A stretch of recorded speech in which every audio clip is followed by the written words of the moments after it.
गंगा नदी के किनारे एक साधु रहते थे। वे न केवल विद्वान थे, बल्कि उनके पास जादुई शक्तियां भी थीं। एक दिन वे ध्यान में मग्न थे, तभी बाज की चोंच से एक चूहिया छूटकर उनके हाथों में आ गिरी। उसकी छोटी सी पूंछ व काली चमकीली आंखें थीं। उन्हें वह बहुत अच्छी लगी, पर घर ले जाने से पहले उन्होंने जादुई मंत्रों के प्रयोग से उसे एक लड़की में बदल दिया। वे उस लड़की को घर ले जाकर पत्नी से बोले, तुम हमेशा से संतान चाहती थी ना, तो लो, आज से यही हमारी पुत्री है। इसे पूरी देखभाल व स्नेह से पालो। साधु की पत्नी भी अपनी पुत्री को देख प्रसन्न हो उठी। वह उसे राजकुमारी की तरह पालने लगी। साल बीतते गए। नन्ही लड़की एक सुंदर युवती बन गई। जब वह 18 वर्ष की हुई तो साधु व उसकी पत्नी उसके लिए वर तलाशने लगे। साधु ने कहा, मेरी बिटिया का विवाह ऐसे व्यक्ति से होना चाहिए जो सबसे बड़ा हो। मेरे हिसाब से सूर्य ठीक रहेगा। पत्नी ने भी हामी भरी। उन्होंने जादुई मंत्रों के प्रयोग से सूर्य को नीचे बुला लिया।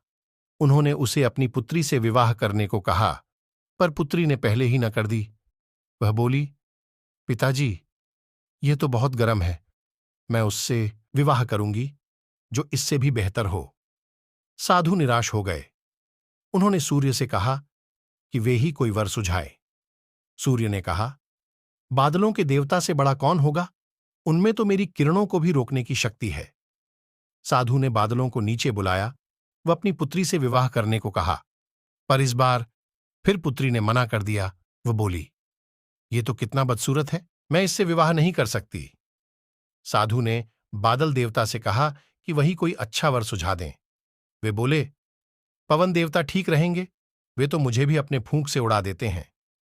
साधु ने पवन देवता को बुलाकर अपनी पुत्री से विवाह करने को कहा। पुत्री ने फिर इनकार कर दिया। वह बोली, मैं इससे शादी नहीं करूंगी।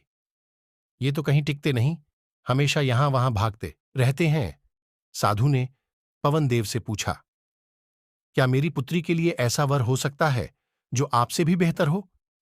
पवन देव ने कहा कि पर्वत देव मजबूत व ऊंचे हैं, वे मेरा भी रास्ता रोक देते हैं। साधु ने पर्वत देवता से कहा कि वह उसकी पुत्री से विवाह कर लें। पुत्री ने फिर से मना कर दिया। वह बोली, ये तो बहुत लंबे, सख्त व कठोर हैं, मैं इनसे विवाह नहीं कर सकती, इनसे भी कोई बेहतर चाहिए। पर्वत देवता ने चूहे का नाम सुझाया। वे बोले, माना मैं काफी सख्त, मजबूत व ऊंचा हूं, पर चूहे मुझमें भी आसानी से बिल बना सकते हैं। साधु ने चूहे को बुलाया। उसे देखते ही उसकी पुत्री खुशी से उछल पड़ी। हाँ पिताजी, यही तो है वह, मैं जिससे शादी करना चाहती थी। साधु ने सोचा, इसे ही किस्मत कहते हैं। यह एक चूहिया थी और एक चूहे से विवाह करना ही इसके भाग्य में लिखा है। उन्होंने जादुई मंत्रों के प्रभाव से पुत्री को फिर से चूहिया बना दिया। चूहा व चूहिया विवाह करके खुशी खुशी रहने लगे। शिक्षा, कोई भी अपने मूल स्वभाव को नहीं बदल सकता।